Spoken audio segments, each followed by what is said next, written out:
අයිබෝන් හැමෝටම ඩිරෙක්ට් විත් ඒෂාන් තුන්වෙනි එපිසෝඩ් එකට ඔයාලව සාදරයෙන් පිළිගන්නවා. ඉතින් ඔයා කලින් එපිසෝඩ් එක බැලුවේ නැත්නම් මම පල්ලෙහා කමෙන්ට් සෙක්ෂන් එකේ මේ වීඩියෝ දෙකේ ලින්ක් දෙක දාන්නම්. ඒ වීඩියෝ එකත් බලලම ඉන්න. ඉතින් අදත් මම තෝරගත්තා වැදගත් ප්‍රශ්න 8ක්. අපි වැඩි වෙලා ගන්න නැතුව මේ මොනවද කියලා බලමු. අලුත් ෆෝන් වල තියෙන AI ෆොටෝ එඩිටින් වගේ දේවල් පාවිච්චි කරද්දී ෆෝන් එක රත් වෙලා ඉක්මනට බැටරි බහින්නේ ඇයි? ඔයත් AI ෆීචර්ස් යූස් කරනවා නම් මේ ප්‍රශ්නේ ඔයාටත් ඇති. AI වැඩ කරන්නේ සාමාන්‍ය ඇප් එකක් වගේ නෙමෙයි. ඒකට ෆෝන් එකේ තියෙන NPU Neural Processing Unit එක උපරිම පවර් එකකින් වැඩ කරන්න ඕනේ. AI එකෙන් ෆොටෝ එකක් එඩිට් කරද්දී කන්වර්ට් කරද්දී ප්‍රොසෙසර් එකට සිද්ධ වෙනවා තප්පරයට ගණනය කිරීම බිලියන ගණක් කරන්න. ඒ කියන්නේ ප්‍රොසෙසර් එකට හෙවි ලෝඩ් එකක් එකතු වෙනවා. අන්න ඒ හින්දා තමයි මේ වගේ ෆීචර්ස් පාවිච්චි කරද්දී ෆෝන් එක ගොඩක් රත් වෙන්නේ, ඉක්මනට බැටරි බහින්නේ. ඒක හරියට වාහනයක් AC දාගෙන කන්දක් නගිනවා වගේ වැඩක්. සාමාන්‍ය වෙලාවට වැඩියෙන් ඉන්ධන වැවෙනවා. ඒ හින්දා මේ වගේ AI ෆීචර්ස් යූස් කරනකොට ෆෝන් එක රත් වෙනවා නම් ඒක සාමාන්‍ය දෙයක් කියලා මතක තියාගන්න. මම 65W charger එකට වෙන data cable එකක් යූස් කරනවා.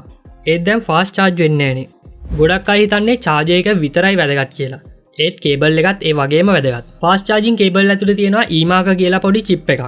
මේ chip එකෙන් තමයි charger එකට කියන්නේ මේකට 65W වගේ current එකක් ආරක්ෂිතව ගෙනියන්න පුළුවන් කියලා. ඔයා රුපියල් 500ක සාමාන්‍ය කේබල් එකක් ගැහුවොත් ඒකෙන් මේ වගේ පවර් එකක් යවන්න ගියොත් කේබල් එක දිය වෙන්න පුළුවන්. ඒ හින්දා ෆෝන් එකේ ආරක්ෂිත පියවරක් විදියට charging speed එක ගොඩක් අඩු කරනවා. ඒ හින්දා හැම වෙලේම original කේබල් එක හරි හොඳ brand එකක high speed කේබල් එකක් හරි විතරක් පාවිච්චි කරන්න. මම ෆෝන් එක update කරා. ඊට පස්සේ බැටරි ඉක්මනට බහිනවා. මේක අප්ඩේට් එකේ අවුලක්ද? ගොඩක් වෙලාවට මේක අප්ඩේට් එකේ අවුලක්ම නෙමෙයි. අලුත් software එකක් install වුණාට පස්සේ ඔයාගේ ෆෝන් එකට සිද්ධ වෙනවා background එකේ ඉඳන් මුළු file system එකම ආයෙත් පිළිවෙලකට හදන්න. මේකට කියන්නේ re-indexing කියලා. ඒ වගේම apps ඔක්කොම අලුත් system එකට ගැලපෙන විදිහට optimize වෙන්න ඕනේ. මේ වැඩේට processor එක එක දිගට පාවිච්චි වෙන හින්දා මුල් දවස් දෙක තුනේ ටිකක් වැඩිපුර බැටරි බහින්න පුළුවන්. දවස් 3ක් විතර ගියාට පස්සේ ෆෝන් එක ආයෙත් සාමාන්‍ය තත්ත්වයටපත් වෙනවා. එහින්දා අප්ඩේට් එකක් කරපු ගමන් කලබල වෙන්න එපා මේක අප්ඩේට් එකේ අවුලක් කියලා.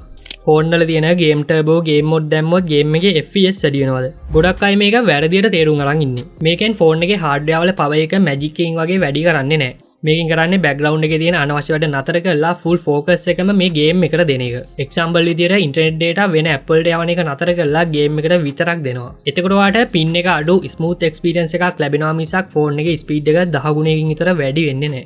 හරි ප්‍රශ්න 4ක් අපි කතා කරා. ඊළඟ ප්‍රශ්න වලට යන්න කලින් පොඩි මතක් කිරීමක් තියෙනවා කරන්න. ඔයාලටත් තව මේ වගේ ප්‍රශ්න තියෙනම් ඒවා පල්ලෙහාන් කමෙන්ට් කරන්න. ඒ වගේම මේ වගේ දේවල් තවත් ඉස්සරහට බලන්න අපිව subscribe කරලා තියාගන්න. වීඩියෝ එකට like එකකුත් දාන්න. එතකොට YouTube algorithm එකෙන් මේක තවත් අයට suggest කරනවා. ඔයාගේ like එකෙන් තවත් අය දැනුවත් කරන්න පුළුවන් වෙනවා. eSIM එකක් පාවිච්චි කරන එකේ වාසිය මොකද්ද? ඒකෙන් සිගනල් ස්පීඩ් එක වැඩි වෙනවද? සිගනල් ස්පීඩ් එකේ නම් ලොකු වෙනසක් වෙන්නේ නැහැ. හැබැයි ලොකුම වාසිය තියෙන ඔයාගේ ෆෝන් එකේ සිකියුරිටි පැත්තෙන්. හිතන්න ඔයාගේ ෆෝන් එක කවුරු හරි හොරකම් කරනවා. ඔයා ෆිසිකල් SIM එකක් දාලා තිබ්බොත් ඒ හොරාට පුළුවන් ඒ SIM එක ගලවලා විසිකරලා දාන්න. එතකොට ඔයාට ෆෝන් එක trace කරන්න බෑ. හැබැයි eSIM එකක් ගලවන්න බෑ. හොරාට ෆෝන් එක ඔෆ් කරන්න බැරි විදිහට setting හදලා තිබ්බොත් ෆෝන් එක දිගටම ඉන්ටර්නෙට් එකට කනෙක්ට් වෙලා තියෙන ඉඳ ඔයාට find my device වගේ option වලින් ෆෝන් එක හොයා ගන්න පුළුවන්. මේ දවස්වල ගොඩක් ෆෝන් වල ස්ක්‍රීන් එකේ කොළ පාට ඉරි යනවා. මේක software update එකකින් හදන්න පුළුවන්ද? ඇත්තම කිව්වොත් මේක software update එකකින් හදන්න බෑ. මේක hardware ප්‍රශ්නයක්. අප්ඩේට් එකක් වෙලාවට ෆෝන් එකේ processor එක ගොඩක් වැඩ කරන හින්දා ඉක්මනට රත් වෙනවා. ඒ heat එකකින්ද ස්ක්‍රීන් එකේ flex cable වලට සියුම් වයර් වලට damage වෙන්න පුළුවන්. එතකොට ස්ක්‍රීන් එකේ තියෙන pixel පේලියකට හරියට signal යන්නේ නැති වුනහම තමයි මේ වගේ ඉරක් මතුවෙන්නේ. මේකට තියෙන එකම විසඳුම තමයි display එක මාරු කරන එක. එහින්දා අප්ඩේට් කරද්දී බෑක් කවර් එක ගලවලා වැඩි හීට් එක නැති තැනක තියලා අප්ඩේට් කරන්න. always on display දාලා තිබ්බොත් බැටරිය ඉක්මනට බහිනවද? ඒක පාවිච්චි කරන්න හොඳද? always on display දාලා තිබ්බොත් බැටරිය සාමාන්‍යයෙන් පැයකට 100ක් වගේ බහින්න පුළුවන්. AMOLED ස්ක්‍රීන් වල අවශ්‍ය පික්සල් ගාන විතරයි පත්තු වෙන්නේ. අනිත් ඒවා නිවිලා තියෙන්නේ. මේකේ වාසිය තමයි ඔයාට වෙලාව බලන්න, notification බලන්න හැම වෙලේම ෆෝන් එක අතට අරගෙන power button එකෙන් මුළු ස්ක්‍රීන් එකම පත්තු කරන්න ඕනේ නැති එක. හැම වෙලේම ෆෝන් එකේ ස්ක්‍රීන් එක on කරනවට වැඩිය always on display දාලා තියෙන එක සමහර වෙලාවට බැටරියට වාසියක් වෙන්න පුළුවන්. ෆෝන් එක ලස්සන කරන්න Nova launcher වගේ ඒවා දාපුවම ෆෝන් එක slow වෙන්නේ ඇයි? මොකද ඔයාගේ ෆෝන් එකේ දැනටමත් සිස්ටම් launcher එකක් රන් වෙනවා.